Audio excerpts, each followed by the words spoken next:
Hi, everybody. This is a beautiful day here. It is October 30th, that terrible time of the year where everybody gets sick because they ate a whole bunch of junk.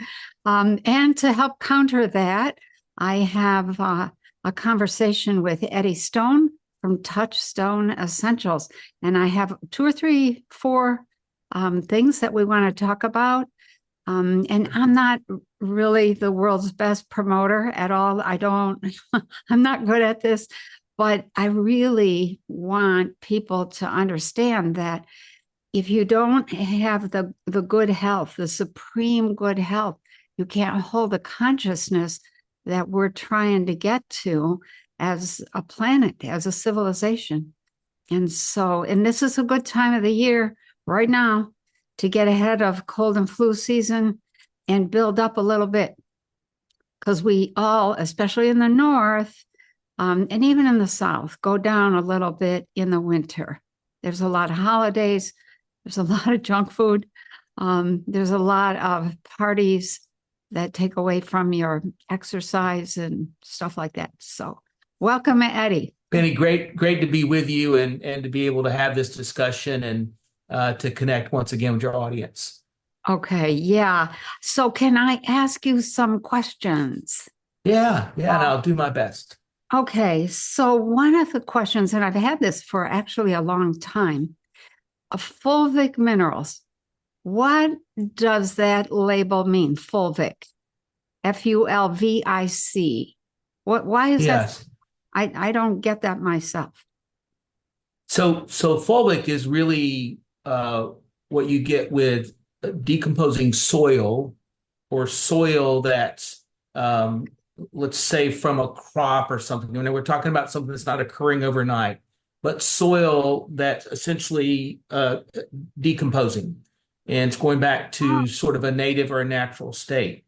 And what's good about it or interesting in terms of for us and nutrition is the concentration, particularly of trace minerals over time that occurs in soil that's sort of returning in that regard.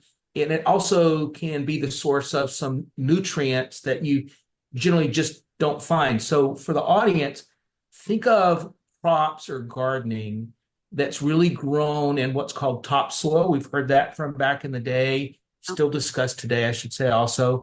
That's very rich in nutrients, right? And the idea is that seed in good soil is drawing nutrients out of the soil. And so, for example, if you think of something like broccoli, which people don't think of like this as a rich source of, say, calcium. Well, for broccoli to grow properly, calcium is one of those components in the soil that's going to make a more robust crop of broccoli, amongst other things, right? Conditions, weather. And so when broccoli is grown in that environment through the root system, that kind of grows into the broccoli. That's why plants can be a source of minerals, or why, for example, beef can be a source of minerals when the cattle are grazing on grass, not just simply grains. Right. And so in our case, we're harvesting organic fulvic in a pristine environment. They're not all pristine, but a pristine environment in a Canadian bog, essentially, is what this amounts to. It's a private source that we pay for. And that's because after having checked it for environmental pollutants or other things that could be in soil, right? You just want to make sure those things aren't there. This is a really clean source. And to enhance it, we combine it with plant-based trace minerals that are coming from a pristine source of seaweed. And then finally, we add in our case, ours is called Fulvic Mineral Plus because we also add our pure body zeolite. So it's really a very interesting, a very robust, incredibly good for your health mineral supplement. Okay. So I have, I've been a farmer gardener my whole life. When you talk about soil in which decomposition is happening, there is something that a lot of scientists have not really been able to pin down called humus. And humus is, I don't think it's well, let me say what I do think. I think it's a state of soil energies. It's not a thing. It's a state of energies.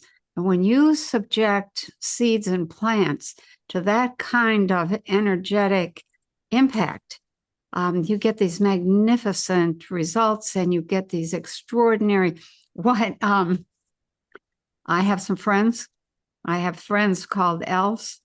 I talk to them on my farm, and they have said when you put a mineral in a particular kind of environment, you educate it to be compatible with the human body, or we call it, it becomes organic. And that means it becomes organically available. It's biologically available. So what you're talking about is minerals that have had that same kind of exposure and impact, and they are readily biologically available.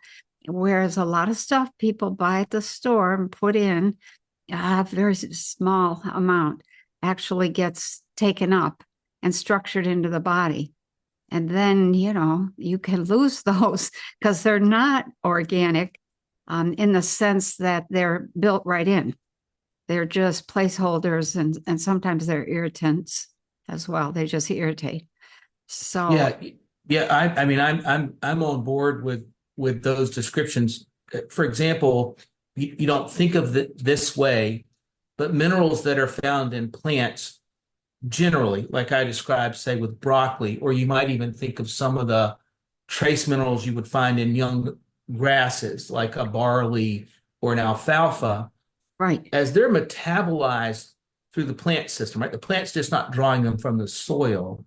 right. It's also metabolizing. And when they come out on the other side, they're more, generally speaking, more bioavailability than, say, if that grass is ingested by cattle or goat, whatever you want to describe it as, and you get those nutrients from eating the meat.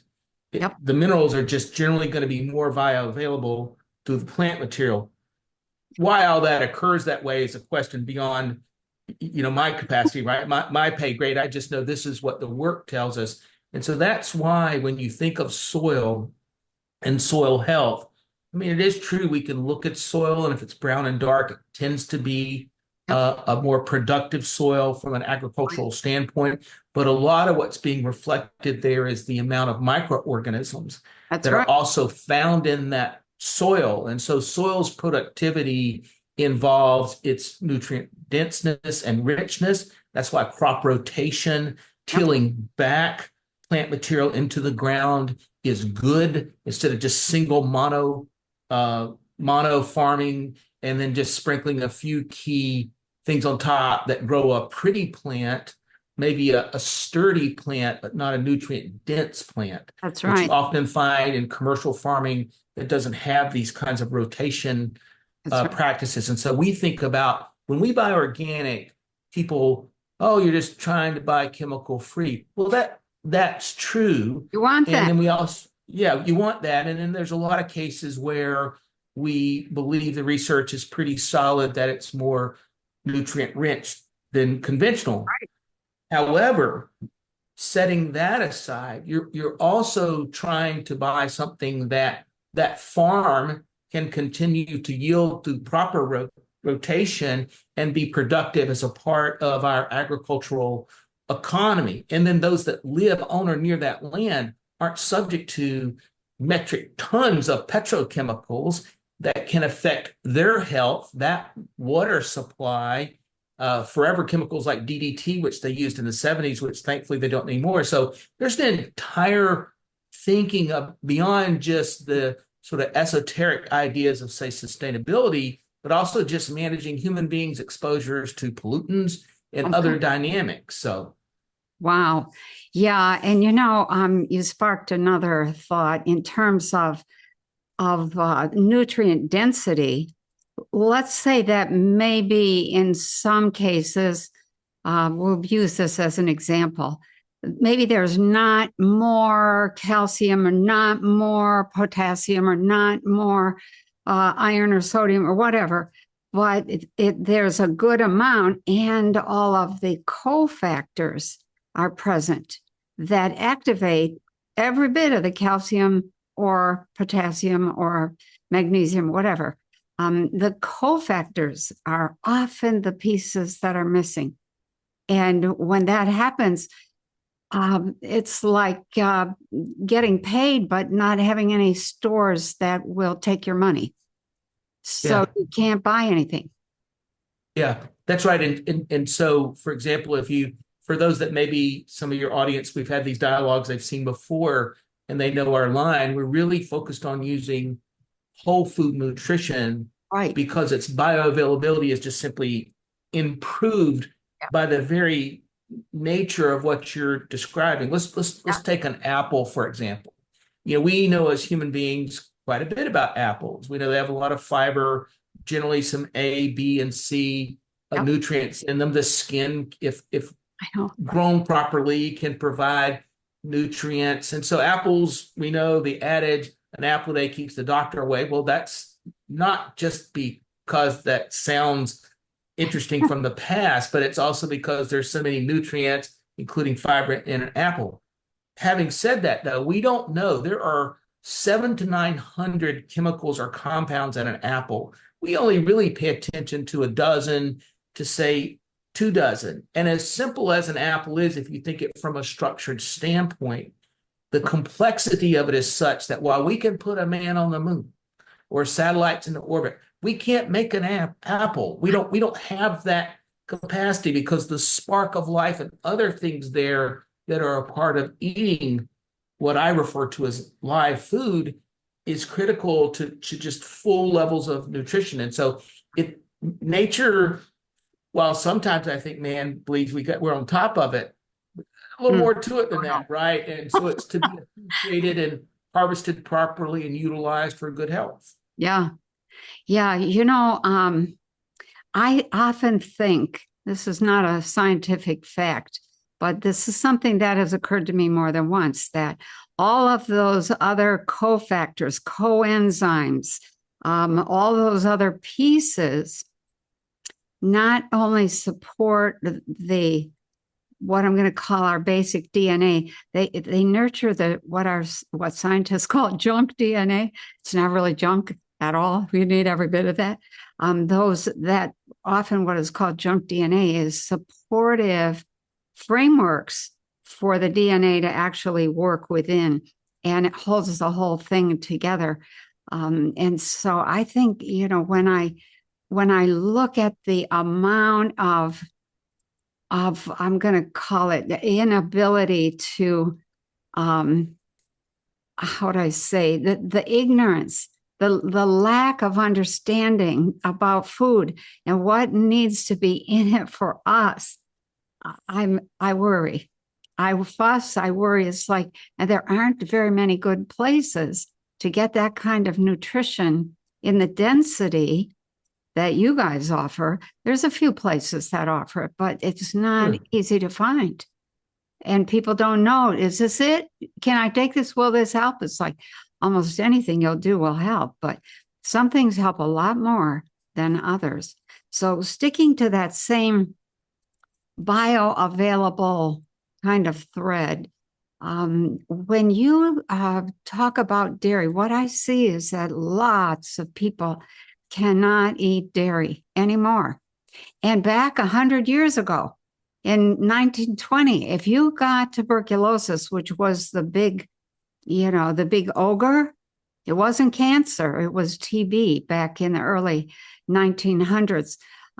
If you got TB, what did they do? They sent you to a farm where you were loaded up with milk and cheese and cream and milk whey and yogurts and all of these amazing milk products. What happened? Why do you think we're seeing so many people that can't do dairy anymore? Well, it's a broad question, and I don't think we can say it's one thing, but let's say one area to focus on is the fact that for most people, and there's books out there a few years ago, something called Fast Food Nation, but there's others out there that really look statistically at what we eat from a caloric standpoint. Okay. And in basically the developed parts of the world, like the United States or Canada and Europe and some other places, most of what people eat is ultra processed foods. So when you say that, right, we're talking about in some cases as much as 95% of the calories being consumed. And that's easy to sort of see when you look at the density of calories in ultra processed foods. So Mm, those foods don't have those cofactors.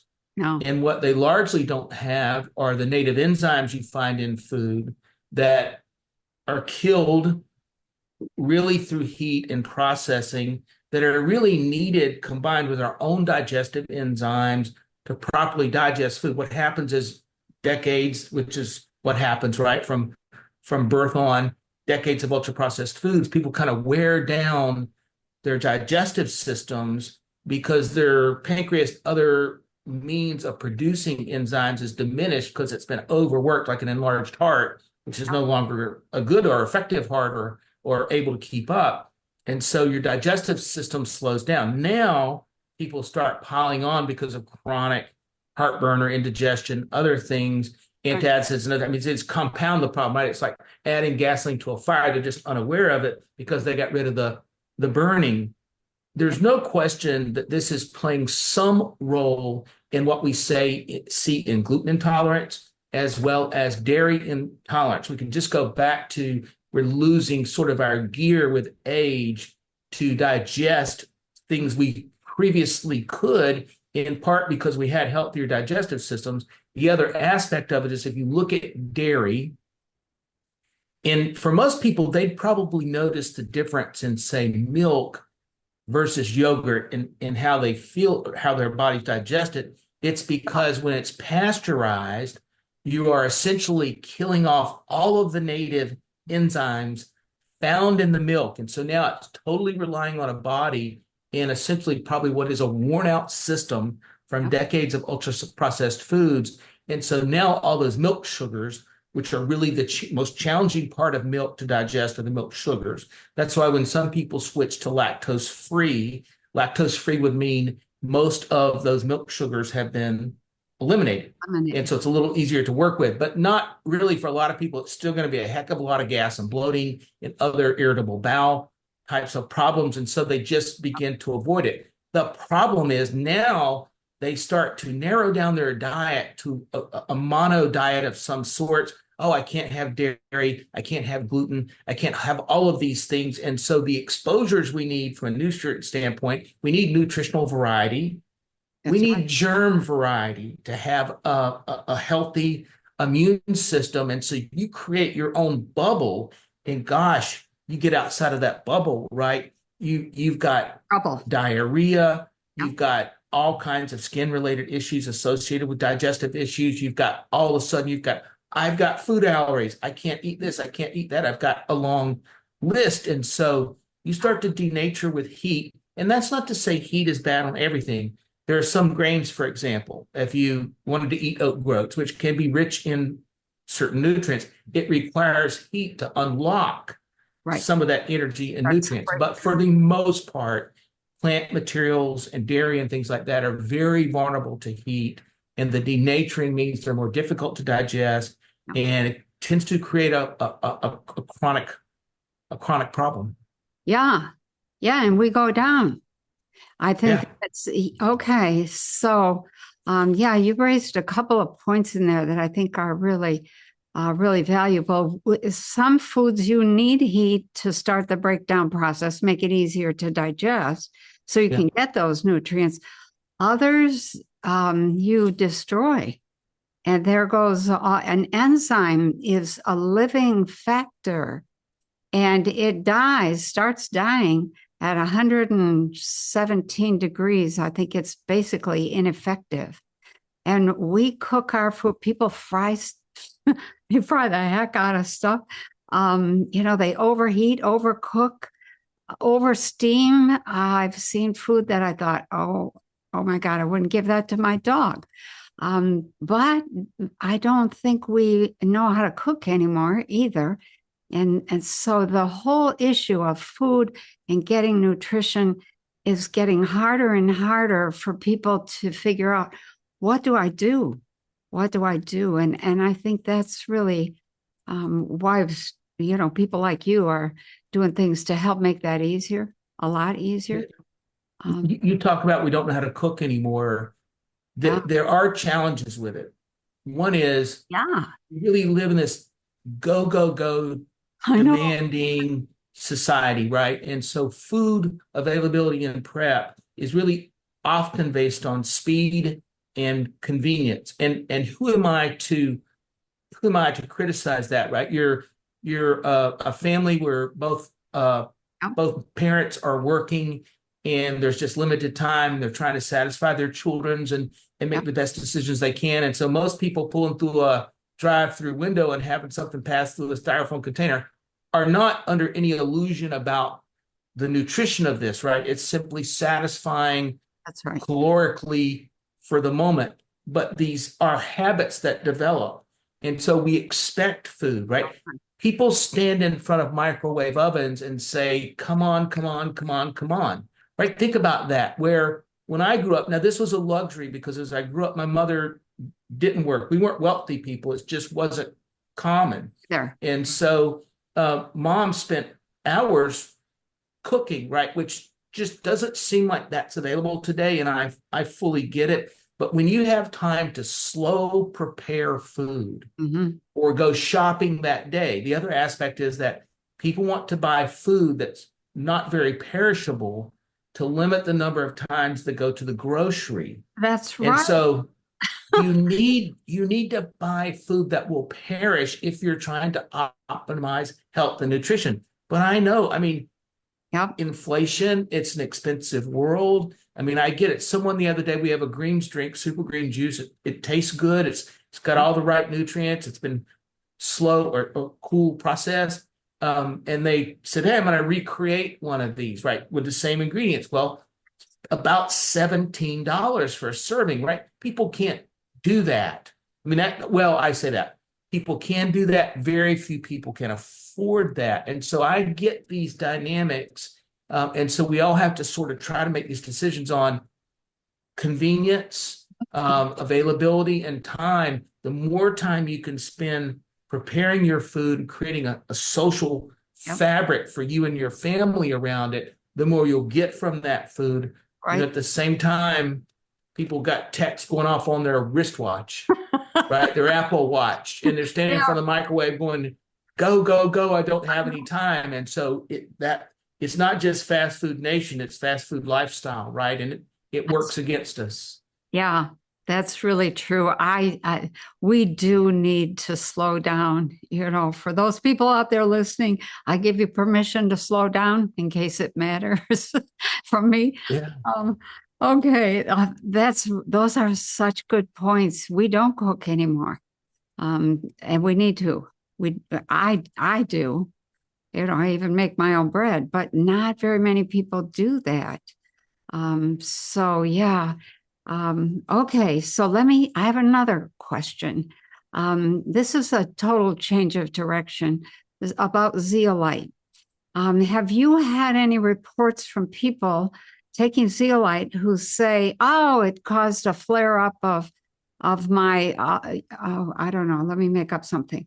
My irritable bowel syndrome or my glaucoma or my arthritis or whatever, anything like that, or the zeolite just works and does." And to give this context, we work with tens of thousands of people on Okay. a regular basis, right? It's a big operation. Yeah. And we just don't see with any level of commonality these kinds of comments. We have some people that will say, I had a little headache, or that's not even common, or I felt a little dehydrated, and that kind of thing, which anytime a person's detoxing, we tell them to drink plenty Lots. of good water, right? That just really is going to generally solve that problem. But we tell people if you are having a concern, stop. Yes. Stop. I mean, immediately, right? Yeah. Unconditional money back guaranteed if you want that, or start back more slowly. Zeolites are not essential minerals.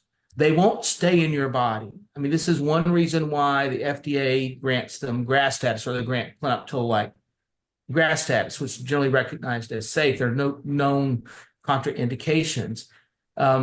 And when they bind, unlike, say, an herbal detox or something, Yeah. tends to move things around, right? It's trying to pick it out of wherever it's hiding in the body and cause it to release, hoping for it to go through the digestive system. But a zeolite, it binds, it's going to evacuate the body in about a 4 to 6 hour period of time. Once it's bound, it's bound. There's no published material. It was 300 some pieces just on PubMed, plus whatever's available globally to suggest those things. So it could be coincidence. It could be another element. I don't know, and I'm not a medical doctor. I've just someone immersed in this world since 2005, zeolites. The eyeballs. Yeah, and nutrition since 1990. But I tell people, if you have a concern, stop. Right. Listen to your body. Amen. I'd encourage you to think for a little bit. Did something change? Is there any reason for me to associate this differently? But you just wouldn't see that with something like zeolite because it's an inert mineral in this regard. And so it's just not something we've described. I've had people say, oh, I have a friend that said X, Y, and Z. I can't speak to that. There's lots of products out there. There's a lot of zeolites that were mixed with other things. Ours is just with pure water. And so I can't sort of speak to those situations. But for what we know and can quantify in front of us, that's just not something that's happens with any kind of frequency. So here's another thing somebody brought up. If my bones or my tissues have been made with bad minerals, and I start taking zeolite, is it going to destroy my bones? And the bones are going to be full of holes. So what do you say to that? It's a good question, and I'll extend it, right? I get people that say, hey, I've got a steel or other types of implements in their body, or is it going to attack my feelings that I've had since I was 14 that are 30 years old? Its reaction is really inert, and it's looking for available. It isn't going to go and say root into the bone or root into the filling in your thing, or try to go after your hip that's been replaced. It's not working on that capacity. It's not an acidic sort of chemical reaction. It is really based on proximity, as it is in your body. And it is moving around generally through your blood system or other fluid means, right? And it comes near something, just like the north end and the south end of a magnet can attract to one another and bind. It is really what is free and available. And so quite literally, it is not, rooting into the bones. But hey, it's a good question. And I want people to ask, right? If they've got pins in their shoulder or whatever it is, ask that question, right? I want to make sure it isn't going to affect those stainless steel or platinum or titanium rods in your leg or your knee or whatever it is. That's not just the nature of it, how it works. Well, even if it did, what would you suggest they take to replace those minerals that the zeolite sucked right out of you? Well, there's really no evidence to say that happens on any level. There's nothing to say that electrolytes such as calcium or potassium or magnesium are affected. And so I tell people all the time, just like we encourage them to take the fulvic because we know we need trace minerals. I personally take magnesium. So minerals are important to how our body functions, particularly something like magnesium, the electrical system in your body. And so I encourage everybody to, unless you kind of got the perfect diet, right? Utilizing trace minerals and other minerals are a good part of a supplement program. And so not though because you're using zeolites, there's just no reason to believe that there's a depletion. Yeah. All right. So I think that really, people, they use their logic and they're very creative. So I don't always know what to say, but I'll go digging and asking when something comes up so I can learn myself. Yeah.